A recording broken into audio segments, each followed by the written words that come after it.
What is up, everybody? Skratch coming up with another Raid Shadow Legends video. We have some news regarding the 10x event that's happening this weekend, and I gotta tell you, this is hardcore. It's hard to stay away from it. I don't believe in 10x events since I kind of learned my lesson multiple times, but I don't believe in 2x events either because every time, 99.99%, whenever I'm opening shots during 2x events, I'm always getting crappy legendaries that I never use. You know, non-meta champions. This weekend, I actually managed to get a Duchess, which was pretty solid, right? But that doesn't happen very often. So this 10x event is all about the boom, all about the nukes, guys, okay? So we're gonna start with the epic champions. I'm quickly gonna go through the index on the epics, and I'm gonna show you the builds on the legendaries afterwards because I don't think I have everyone built from the entire list. We're gonna go straight to the undead, okay? And right here we actually have the 10x champion Husk. He's actually super powerful for Hydra, good for the dragon, good for the spider. He's gonna be even better for the next Hydra rotation. I only have two. Most probably I will end up in opening some sacred shards, even though I didn't have this in plan at all, man. I would like to get another Husk, preferably two more if possible, of course. So he has the AoE nuke, we have the provoke right here. The A3 is nothing that special, but overall good base stats. Enemy max HP damage, so he's pretty solid. The next epic champion that we have on the list, guys, is no one else but Magnar. Now, he is from the Demon Spawn, if I'm not mistaken. And today, actually, we are testing him against Samar, guys. So stay tuned for that video. It should be out in the next 1 to 2 hours, where we're actually seeing if Samar Gem Cursed can actually finally defeat the best epic nuker in the entire game. So Magnar right here. He has a very solid multiplier on this skill. I think it's around 3 point. I can't even remember exactly, but very solid for a single target. The AoE double hit, okay, this is very powerful. Out of the HP-based nukers in the entire game, this is the best multiplier. And we have the A1 that hits pretty good. The only problem with him is, for the very end game arena, you cannot empower him, okay? That's the problem. We cannot empower Magnar. That's why I have such high hopes for Samar Gemkers to be a good nuker, because we can actually empower him and make him more powerful to kind of be able to compete with the very top nukers in the game. That's the second epic that we have. Then we have Tylacia. I'm not gonna lie to you guys, I cannot remember which one she is. I would expect her to be the one from the Night Revenants, but I might be... Yeah, there she is. I thought that was this one. So basically this one attacks all enemies, increases the duration of debuffs, pretty good on a 3-turn cooldown. I'm not sure how hard she can actually hit. I haven't tested her to see the damage that she can do. Maybe some of you guys can actually help us and let us know in the comments down below. Is she a good epic? You level her up. The base stats, they don't look that amazing, especially HP. But you do have that defense down AoE. Force Affinity, not that great for stage 21.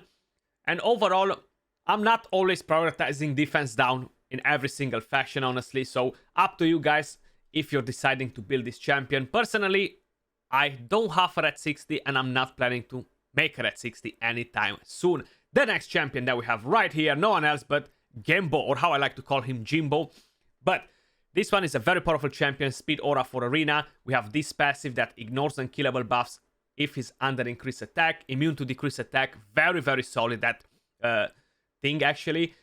Increased crit rate, increased crit damage, extra turn, smack with the skill right here, AoE. 100% chance to decrease the duration of all buffs by 1 turn. The effect cannot be resisted if you have full crit rate. And on the A1, you can actually steal the increased attack buff. Pretty solid champion overall. The epics are actually pretty decent except the Tylacia one. She's kind of like the only one that I'm like, yeah, no, you know what I mean? But if we move over to the legendary champions, I think I don't have one of them built, so I'm going to show them to you from here. Ogrin Tribes, B-Gun was a massive carry for me in the game. You have decreased turn meter, decreased speed, decreased accuracy, stun, AoE on every single skill, a huge accuracy aura for dungeons, 90, guys. That is crazy. He can smack pretty good. He's not one of the top nukers in the game. He definitely got power creeped a lot since we actually got quite a few new nukers in the game, but still a very powerful champion. Dungeons, Doom Tower, Arena, wherever you need him, he's good, except Clan Boss. Now, if we're actually gonna go to bring out the big guns. If we're gonna go to the champions right here, and we're actually gonna start talking about the Void legendaries. No one else but, of course, Leorius the Proud.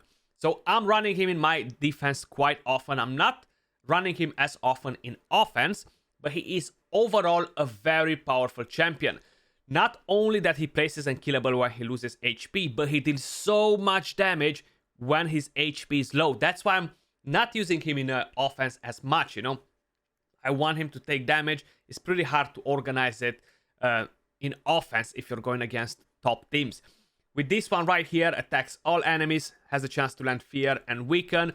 Right here, attacks all enemies 2 times. When this skill is not on cooldown, he's immune to pretty much every CC debuff in the game. That's what makes him so powerful, okay? Because you cannot stun, provoke, nothing. That's why he's an awesome champion. Defense down with a double hitter on the A1. Crit rate aura for all battles. And this is my build. I have him built on a Savage and on a crit damage set. Stat-wise, decent attack, decent crit damage. Now, his base attack is only 1,400. It's not like Tranda or Ethos where it's 1,600. If I would have had that, probably would have been over 7k attack, just kind of to get an idea. If we're gonna move over to the next champion, because I just said her name is no one else but the queen of all nukers, Tranda, okay? Like, I tried a +4 Ethos in the same gear against the +0 Tranda, and she won. That's how powerful she is. So this might be the chance for you guys to put your hand on a Tranda. I have her built in Savage and Cruel, sorry. My only problem on her is that I have a 5-star crit damage gloves. I could take the 6-star from Rotos and just increase her crit damage by 15% more and get a bit more attack. But I'm not doing it because I am using both of the champions, you know. So total stats on Tranda, I'm not in Platinum Arena at the moment, but when she is in Platinum, is 7k attack, 292 crit damage, 189 speed, full crit rate. Pretty solid. I would love to have more attack on her, but the accessories I have, they are completely rubbish. Like, look at this banner, right? The ring, double roll, single roll. So once I upgrade that, she's gonna be much, much better. Masteries, that's kind of like what I have. Tier 6 Helm Smasher. I actually go on the defense tree. Tranda, she's just very unique for this skill. This destroys the Hydra Clan boss. If you guys seen any of the videos, she can do so much damage. And this AoE right here just smacks. But overall, a very powerful champion. The last nuker that we have on the list, guys. And probably I sound excited for the simple fact that every single legendary, for once, is a good legendary. Candraphone. Now, I'm not really using Candraphone almost at all. I haven't used him in my defense for probably 2 or 3 months. I don't even have the full crit rate on him anymore because I'm not really using him as much. Total stats, 6.5k attack, 191 speed, 99 pleb crit rate, 303 crit damage, but he's not empowered either. Now, in terms of masteries, tier 6 Helm Smasher, the masteries are slightly different on him. The whole idea with Candy, guys, is the passive that brings in a lot of damage reduction, the Veil, making him a pain in the A when you're actually facing him in arena, right? And he buffs right here, increase attack, increase crit damage, increase speed. That's pretty solid. This one can actually smack if you're under a Veil, a very powerful skill. And the A1 is probably one of the hardest hitting A1s in the entire game. But guys, that was all for this 10x. That's what we have coming this weekend. I'm honestly, yes, I want to open all my shards.